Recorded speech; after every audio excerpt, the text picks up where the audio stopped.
Assalamualaikum warahmatullahi wabarakatuh. Selamat siang, Bapak Ibu sekalian, pemirsa dari podcast ini. Jadi sungguh senang sekali pada kesempatan ini kita kehadiran seorang tamu yang luar biasa, yakni Bapak Hotbonar Sinaga. Selamat siang Pak Hotbonar. Selamat siang juga. Nah, kebetulan beliau ini adalah komisaris independen dari IFG Indonesia Financial Group, ya, dan juga ketua Dewan Pengawas dari Dewan Asuransi Indonesia. Dan tentu di sini kita akan diskusi, ngobrol santai lah gitu ya, ngobrol santai tentang apa itu GRC. Dan yang menarik adalah beliau adalah tokoh dari tokoh kita yang mendapatkan penghargaan sangat bergengsi, yakni GRC Lifetime Achievement Award 2022 kan, yang diberikan oleh Asosiasi GRK Indonesia, yakni Asosiasi Governansi, Risiko, dan Kepatuhan. Sebuah asosiasi GRC yang berdiri untuk mendukung pengembangan implementasi GRC di Indonesia. Ini tentu menarik sekali. Baik, Pak Hotbonar, ini sebenarnya beliau ini adalah guru saya juga. Sudah lama kami belajar sama beliau, terutama bagaimana tentang beliau berkontribusi mengembangkan industri asuransi di Indonesia dan juga praktek-praktek GCG dan juga GRC yang ada di Indonesia. Ya, kita ingin tahu ini profil beliau, Pak Hotbonar, selama ini kiprahnya seperti apa, dan ini tentu akan menarik untuk kita simak bersama. Baik, Pak Hotbonar, Bapak sekarang menduduki posisi sebagai komisaris independen dari IFG itu, gitu ya. Itu sejak kapan, Pak Hotbonar? Itu sejak 20 Oktober tahun 2020 saya mengangkat itu adalah Pak Erick Thohir himself sebagai Menteri BUMN. Oh, oke. Ya. Terus apa ini peran dari komisaris independen? Komisaris independen itu sebagai pengertian secara umum dari komisaris itu melakukan pengawasan atas jalannya perusahaan, dalam hal ini Indonesia Financial Group. Kemudian fungsi yang kedua itu memberikan nasihat. Ya, jadi fungsinya itu sebagai pengawas sekaligus juga memberikan nasihat. Dan selama ini saya sebagai salah satu komisaris independen, jadi di kami itu ada 5 orang dewan komisaris yang menjadi ketua dewan komisarisnya, disebutnya itu komisaris utama, itu adalah Pak Fauzi Ihsan. Beliau itu bekas ketua dari lembaga penjamin simpanan. Ya, jadi di samping yang 2 orang itu ada 3 orang komisaris yang lain, yaitu komisaris yang mewakili Kementerian Keuangan 2 orang, kemudian 1 lagi yang mewakili pemerintah, dalam hal ini Departemen Kumham. Jadi semuanya 5 orang. Ini kan kita kenal ada komisaris independen. Nah, ini bedanya di apa? Walaupun fungsinya sama untuk menjalankan 2 tugas pokok, yakni memberikan nasihat dan juga melakukan pengawasan pada manajemen. Nah, bedanya ada kata independen sama yang tidak ada independen. Yang jelas kalau tidak ada kata independen itu mewakili pemerintah sebagai pemegang saham. Tadi kan sudah saya sebut ada 3 orang yang mewakili, 2 dari Kementerian Keuangan, 1 dari Kementerian Kumham. Nah, saya sendiri termasuk ketua dari sebagai komisaris utamanya itu mewakili pihak independen dan mewakili pihak bukan dari mewakili pemegang saham. Atau pemegang saham minoritas?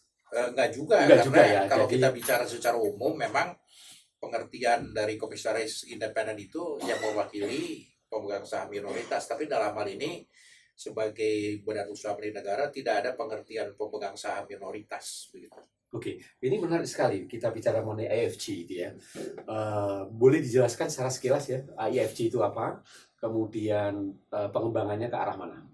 Jadi IFG ini merupakan BUMN holdingnya badan usaha milik negara yang membawahi 5 perusahaan asuransi, yaitu Jasindo, Jamkrindo, kemudian juga Jasara Harja, kemudian juga IFG Life, dan ada 5 perusahaan yang bergerak di bidang pasar modal.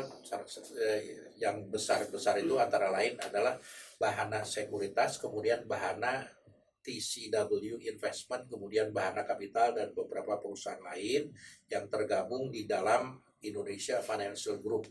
Jadi salah satu tugas mulia dari Indonesia Financial Group itu adalah menerima pengalihan portofolio dari Jiwasraya, di mana waktu sebelum tahun 2018 itu banyak terjadi penyimpangan.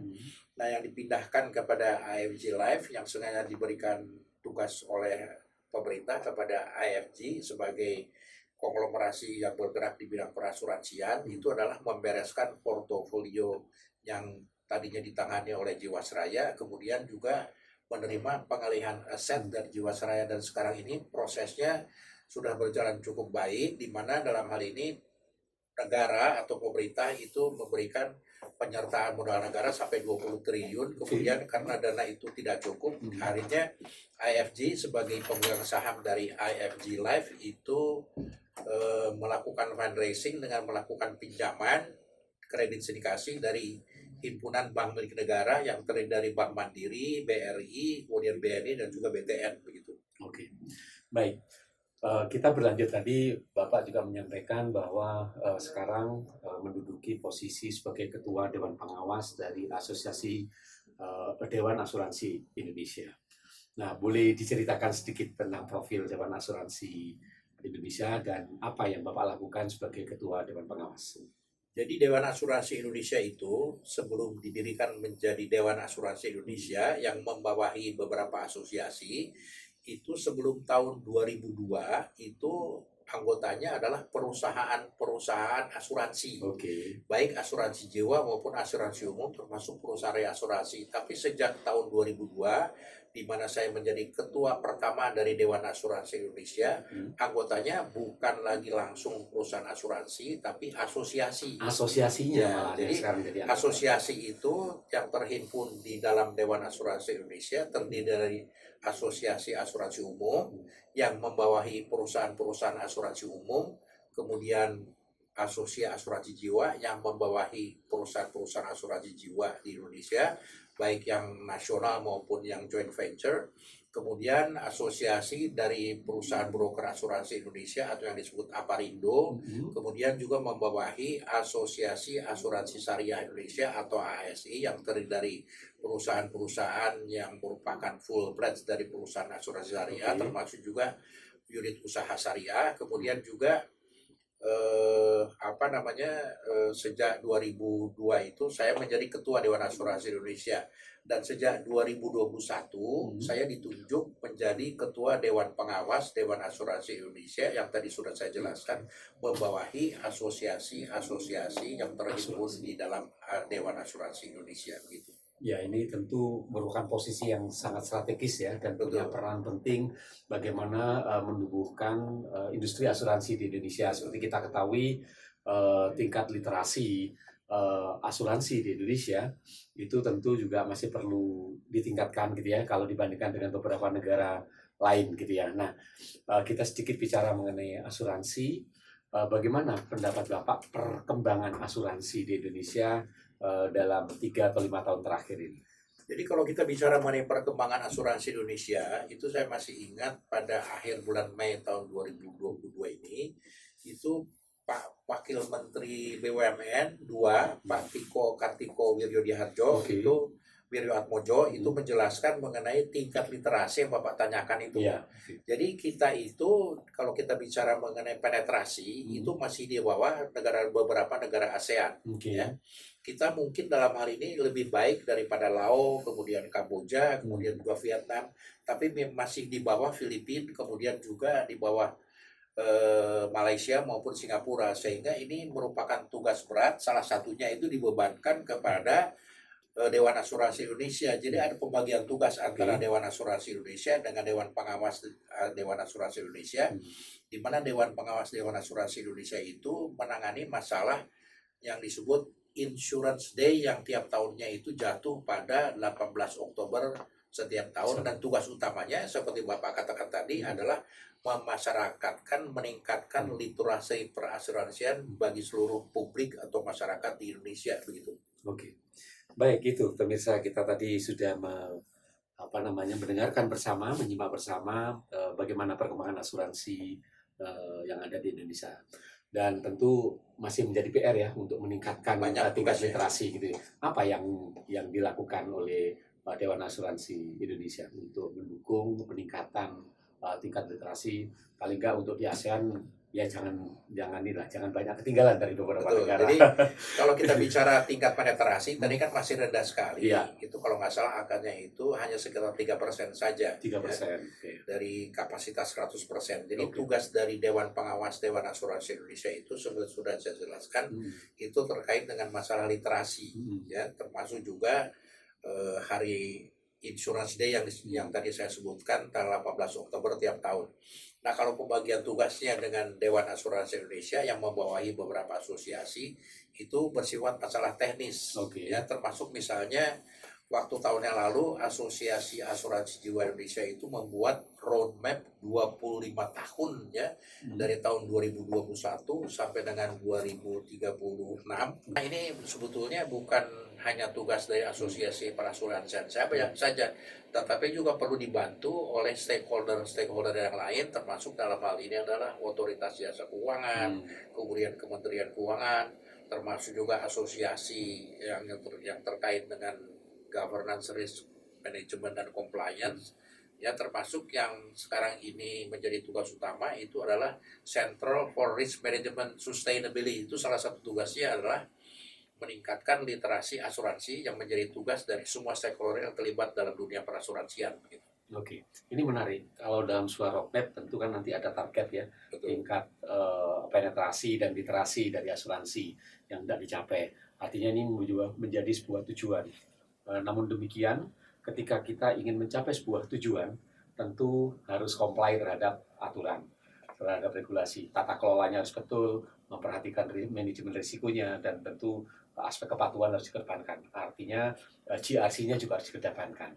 Nah, kita bisa lihat beberapa industri asuransi yang mencoba untuk terus gencar meningkatkan pertumbuhan bisnisnya, meningkatkan penetrasi dengan menjaring atau merekrut sales asuransi gitu, ya, atau mungkin unit-unit yang menjadi pelaksana untuk penjualan asuransi dan sebagainya.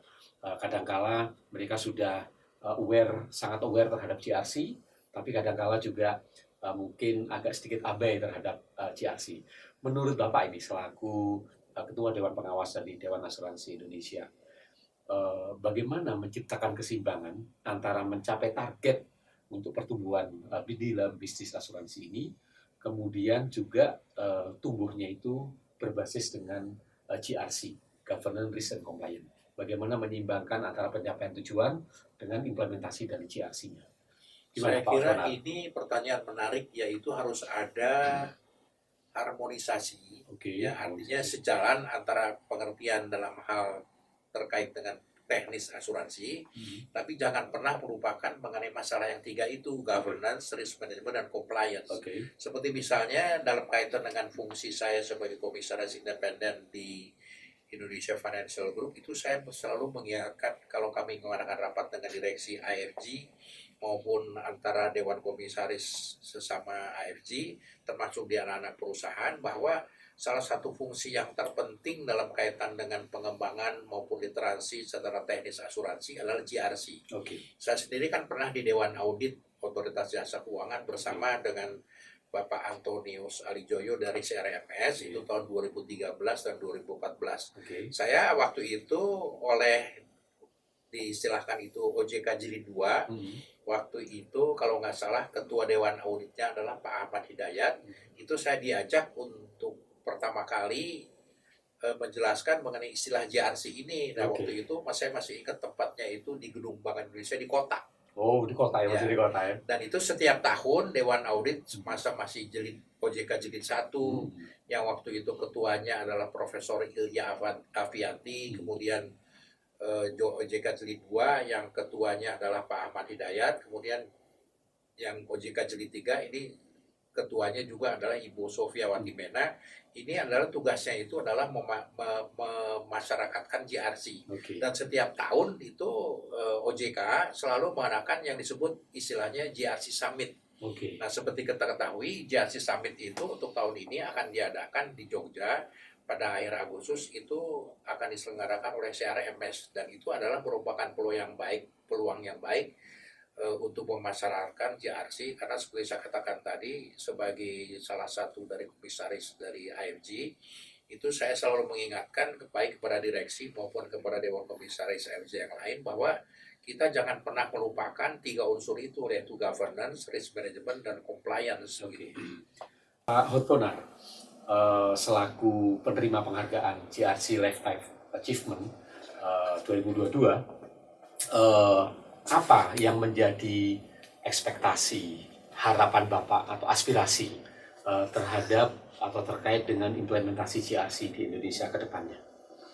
Jadi sebagai penerima award itu sudah tentu saya dalam hal ini perlu memasyarakatkan, mengajarkan edukasi kepada masyarakat mengenai pentingnya GRC, dan itu sudah tentu merupakan tugas saya sebagai penerima award dari Lifetime Achievement itu. Sehingga tugas saya menjadi katakanlah lebih berat.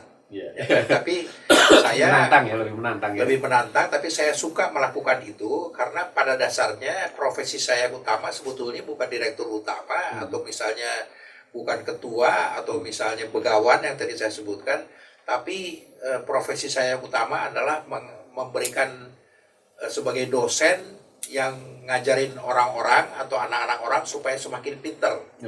Saya ini kan kalau bicara mengenai profesi adalah dosen, saya bukan dosen luar biasa, saya dosen biasa dalam peran saya sebagai pegawai negeri sipil. Ya, jadi perlu saya ceritakan bahwa tadi sudah saya singgung beberapa orang yang menjadi murid saya, dan yang tadi Bapak di awal katakan Bapak Pak Hottonar ini adalah guru, dan memang kalau saya dalam setiap event termasuk 1 bulan yang lalu ada rapat kerja dari Indonesia Financial Group. Mereka banyak yang mengatakan kepada saya, Pak, saya ini murid Bapak, cuma saya lupa murid di mana. Tapi akhirnya saya katakan, kalian murid di mana? Saya angkatan sekian dari Fakultas Ekonomi Universitas Indonesia. Sehingga seperti yang Bapak tanyakan tadi, sebagai penerima award, tugas saya lebih menantang. Sehingga walaupun sudah pensiun, usia 73 tahun, saya tidak bisa berdiam diri saja. Saya kalau perlu ya sekali-sekali ngomong di dalam kaitannya dengan GRC Summit. Mudah-mudahan saya tidak gagap dalam berbicara karena usia begitu.